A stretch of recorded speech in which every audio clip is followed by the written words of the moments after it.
నేను ఈ జనరేషన్లో ఎందుకు పుట్టలేదు అనిపించే ఒకే ఒక్క రీజన్ మాత్రం బర్త్డే సెలబ్రేషన్స్. ఈ జనరేషన్ కిడ్స్ బర్త్డే సెలబ్రేషన్స్ అయితే ఆల్మోస్ట్ ఒక మినీ కార్నివల్ రేంజ్లోనే జరుగుతున్నాయి. నేను రీసెంట్గా అటెండ్ అయిన ఒక బర్త్డే పార్టీలో అయితే ఫెయిరీ టేల్ థీమ్తో డెకోర్ చేశారు. ఎంత ఫెయిరీ టేల్ థీమ్ అంటే ప్రాపర్గా ఫాగ్ అది వస్తుంటే straight out of fairy tale movie అన్నట్టు. ఈ ఈవెంట్ నేను ఉడా చిల్డ్రన్ ఏరియాలో అటెండ్ అయ్యాను. అక్కడ నా చిన్నప్పుడు ఎవ్రీ సాటర్డే కిడ్స్ మూవీస్ వేసేవారు, లైవ్ ర్యాబిట్స్ ఉండేవి. ఈ ఫంక్షన్ లో అవన్నీ డెకోర్ లో ఇంక్లూడ్ చేస్తే నాకు భలే అనిపించింది థీమ్ అంతా.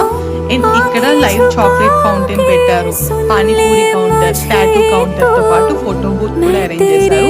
అండ్ హైలైట్ ఏంటంటే ఈ మధ్య ఫేమస్ అవుతున్న లైవ్ ఫొటోస్ కూడా ఇక్కడ సెటప్ చేశారు, లైవ్ ఫోటో బూత్.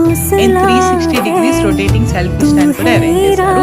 రొటీన్ గా కార్ ఎంట్రీ కాకుండా వీళ్ళైతే లైవ్ కార్ బటర్ఫ్లై సెటప్ ఇచ్చారు. అండ్ ఇక్కడ కంప్లీట్ గా ఫాగ్ ఎంట్రీ, కోల్డ్ ఫైర్ ఎంట్రీతో పాటు లోపల లైవ్ సింగింగ్, మ్యాజిక్ షో లాంటి యాక్టివిటీస్ కూడా జరిగాయి. ఓవరాల్ అయితే ఫుల్ గా ఎంటర్టైనింగ్ గా అనిపించింది.